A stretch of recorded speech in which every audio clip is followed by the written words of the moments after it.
வணக்கம் கன்னிராசி நண்பர்களே. வரக்கூடிய சித்திரை மாதத்தில் உங்களுக்கு எந்த மாதிரியான பலன்கள் கிடைக்க போகுது அப்படிங்கிறத தான் இந்த வீடியோ பதிவில் நாம் இப்போ பார்க்க போகிறோம். முதலாவதாக சூரிய பகவானை பார்ப்போம். சூரிய பகவான் இந்த மாதம் உங்களுடைய ராசிக்கு அஷ்டமஸ்தானத்தில் உச்சம் பெற போகிறார்.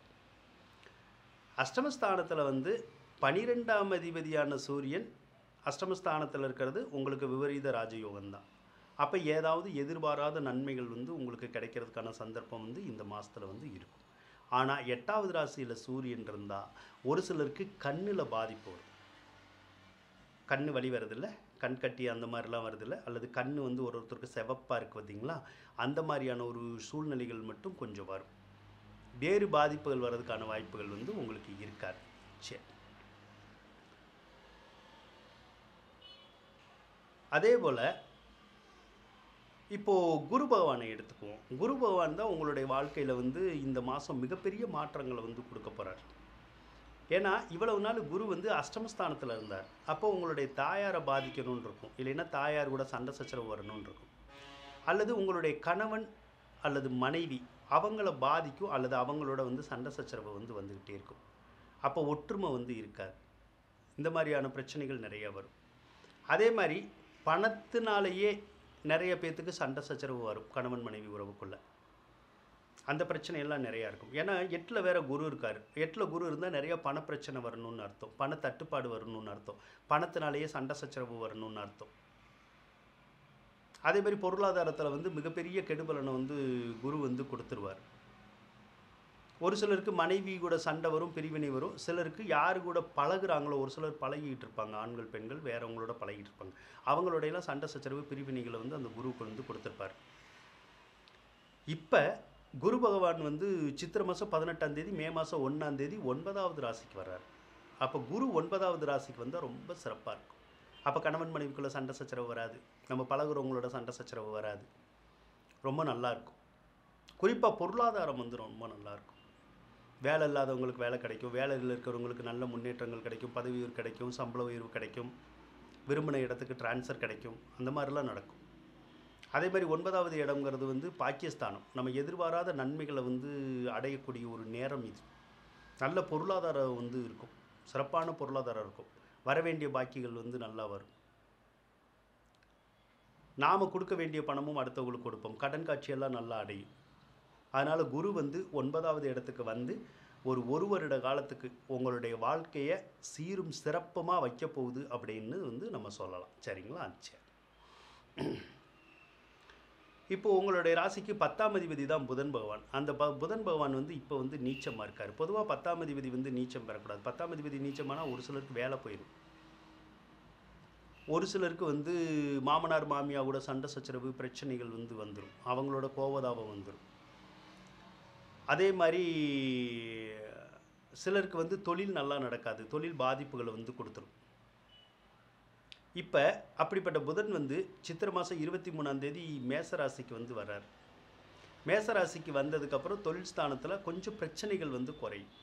ஆனால் கொஞ்சம் பிரச்சனை இருக்கும். ஏன்னா அதுக்கப்புறம் புதன் வர்றது 8வது இடத்துக்கு தானே வர்றாரு, அதனால் கொஞ்சம் பிரச்சனை இருக்கும். அதனால் தொழில் ஸ்தானத்தில் கொஞ்சம் கவனமாக இருக்கணும். வேலை பார்க்குறவங்களுமே கொஞ்சம் கவனமாக இருக்கிறது நல்லது. சரிங்களா?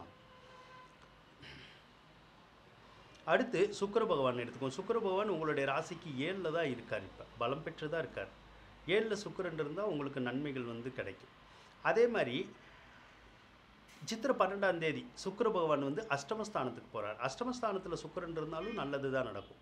ஆண்களுக்கு பெண்கள் வகையில் நன்மைகள் கிடைக்கும், பெண்களுக்கு ஆண்கள் வகையில் நன்மைகளும் சந்தோஷமும் சுகங்களும் கிடைக்கிறதுக்கான வாய்ப்புகளை சுக்கிரன் கொடுப்பார். புதுசாக சிலருக்கு தொடர்புகள் எல்லாம் கொடுப்பார். அந்த காதல் காம எண்ணங்கள் எல்லாம் நிறைவேறுற மாதிரியான வேலைகளை அந்த சுக்கிரன் செய்வார். சரிங்களா? ஆனால் 2ஆம் அதிபதி 8ல் இருக்கும். அப்போ 2ஆம் அதிபதி 8ல் இருந்தால் பொருளாதாரத்தில் கொஞ்சம் தட்டுப்பாடுகளை சுக்கிரன் கொடுத்துருவார். 9ஆம் அதிபதி 8ல் இருக்கிறது தந்தை கூட கருத்து வேறுபாடு வரும், இல்லைன்னா தந்தைக்கு கொஞ்சம் உடல்நல பாதிப்புகள் ஏற்படுறதுக்கான வாய்ப்புகள் இந்த மாதத்தில் இருக்கிறதுக்கான சந்தர்ப்பம் இருக்குங்க. அதே மாதிரி பொதுவாக 7ல் ராகு இருக்கக்கூடாது. 7ல் ராகு இருக்கிறது நல்லதில்லை. 7ல் ராகு இருந்தாலே இப்போ உங்களுக்கு சர்ப்பதோஷம்னு சொல்லி வந்துடும். அப்போ அந்த சர்ப்பதோஷம் என்ன பண்ணும்? அந்த கணவன் மனைவி உறவை தான் பாதிக்கும். அதே மாதிரி லவ் பண்ணுறவங்களுடைய உறவை பாதிக்கும். வேறு தகாத உறவு முறையில் இருக்காங்கள்ல அந்த உறவை பாதிக்கும். அப்போ என்ன செய்யும், அவங்களுக்குள்ள வந்து சண்டை சச்சரவு வந்துக்கிட்டே இருக்கும், ஒற்றுமை இருக்காது, கருத்து வேறுபாடுகள் ஏற்படும், சிலருக்கெல்லாம் பிரிவினைகள் கூட ஏற்படும் அப்படிங்கிற மாதிரி தான் இருக்குது. அதனால் கணவன் மனைவியை பொறுத்தளவு முடிஞ்ச அளவுக்கு விட்டு கொடுத்து போகிறது உங்களுக்கு நன்மையை கொடுக்கும் அப்படின்னு வந்து நம்ம சொல்லலாம். சரிங்களா? சரி. செவ்வாய் பகவான் வேற உங்களுடைய ராசிக்கு 6வது ராசியில் தான் இப்போ இருக்கார். 6வது ராசியில் இருந்தால் சகோதர பகை வரும், சகோதரர்கள்னால நன்மை நடக்காது, நம்மளை வந்து முன்னுக்கு விட்டுட்டு பெண்ணுக்கு பேசுவாங்க அவங்க. அதே மாதிரி சொத்து வந்து பிரிவினை ஏற்படும், பாகப்பிரிவினை போன்ற சூழ்நிலைகள் இருக்குல்ல, அந்த மாதிரி ஏற்படுறதுக்கான சாத்தியக்கூறுகள் வந்து இருக்கும். அந்த செவ்வாய் வந்து சித்திரை மாதம் 9ஆம் தேதி மீன ராசிக்கு வந்து பயிற்சி ஆவார். அப்போ மீன ராசிக்கு செவ்வாய் போனால் உங்களுக்கு செவ்வாய் தோஷம் அப்படிங்கிறது வந்து வரும். அந்த செவ்வாய் தோஷம் என்ன பண்ணுன்னா, அதுவும் கணவன் மனைவி உறவை தான் பாதிக்கும். அதாவது உங்களுடைய கணவனுக்கோ மனைவிக்கோ ஏதாவது சோதனைகள் வர்ற மாதிரி வரும், ஏதாவது பொருள் விரயமாகலாம், சொத்துக்கள் விரயமாகலாம், அல்லது அவங்களுடைய உறவினர்களுக்கு ஏதாவது பாதிப்பு வரலாம். இதனாலேயே அவங்க கோபதாபமோடையே இருப்பாங்க, ஒருவித டென்ஷனோடையே இருப்பாங்க. அதனால் அவங்கக்கிட்ட கொஞ்சம் நம்ம கவனமாக தான் பேசி பழகணும். இல்லைன்னா அவங்களுக்கு நமக்கும் கருத்து வேறுபாடு, சண்டை சச்சரவு வந்து கொஞ்சம் வரும். ஒரு 2 மாத காலத்துக்கு வந்து கொஞ்சம் அந்த மாதிரி இருக்கும் அப்படின்னு வந்து நம்ம சொல்லலாம். சரிங்களா? சனி பகவானை பொறுத்தளவுக்கு உங்களுக்கு 5ஆம் அதிபதி அவர் தான், 6ஆம் அதிபதி அவர் தான். பொதுவாக 5ஆம் அதிபதி 6ல் இருக்கிறது பெற்ற பிள்ளைகளை வந்து சிலருக்கு வந்து பிரித்து வைக்கும். வேலைக்காகவோ கல்வி படிக்கிறதுக்காகவோ ஏதாவது பிள்ளைகளை பிரிகிற மாதிரியான சூழ்நிலைகள் வரலாம். அப்படி பிரிகிற மாதிரியான சூழ்நிலைகள் வந்தால் பிள்ளைகளுக்கு பாதிப்பு வராது. இல்லைன்னா பிள்ளைகளுக்கு வந்து ஏதாவது உடல்நல கோளாறுகள் ஏற்படுறதுக்கான ஒரு சந்தர்ப்பம் வந்து இருக்கும். அதே மாதிரி இந்த வாகன போக்குவரத்தில் மட்டும் கொஞ்சம் கவனமாக இருக்கணும். ஏன்னா வாகனங்கள் வந்து அடிக்கடி பழுதாகிட்டே இருக்கும், ரிப்பேர் ஆகிட்டே இருக்கும்.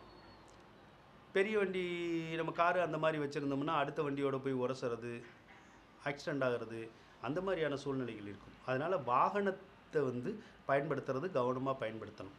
வாகன போக்குவரத்தில் வந்து நீங்கள் கொஞ்சம் கவனமாக இருக்கணும். அப்படின்னா தான் உங்களுக்கு நன்மைகள் வந்து கிடைக்கும். இல்லைன்னா வாகனத்தினால நமக்கு வந்து கொஞ்சம் சிரமங்கள் தான் ஏற்படுற மாதிரியான ஒரு சூழ்நிலைகள் வந்து வரும். ராசி மேலே கேது இருக்கிறனால சிலருக்கு பல்லு வலியோ கண்ணு வலியோ வரலாம். மற்றபடி கிரக அமைப்புகள் எல்லாமே உங்களுக்கு நார்மலாக தான் இருக்குது, நல்லா தான் இருக்குது. முக்கியமாக குருபெயர்ச்சி சிறப்பாக இருக்குது. அது ஒன்றே உங்களுடைய வாழ்க்கையை வந்து மேம்படுத்தும் அப்படின்னு சொல்லலாம். அதனால் கன்னி ராசிக்காரவங்களுக்கு இந்த சித்திரை மாதம் மட்டும் இல்லாமல் அடுத்து வரக்கூடிய மாதங்கள் கூட உங்களுக்கு நல்ல மங்களகரமான மாதமாக, நல்ல சுப பலன்களை, யோக பலன்களை தரக்கூடிய ஒரு மாதங்களாக இருக்கும் அப்படின்னு சொல்லி கூறிக்கொண்டு விடைபெறுகின்றேன். நன்றி, வணக்கம். கன்னிராசிக்காரவங்களுக்கு இந்த வீடியோ பிடிச்சிருந்தால் லைக் பண்ணுங்கள், ஷேர் பண்ணுங்கள், மறக்காமல் சப்ஸ்கிரைப் பண்ணுங்கள். நன்றி கன்னிராசி நண்பர்களே.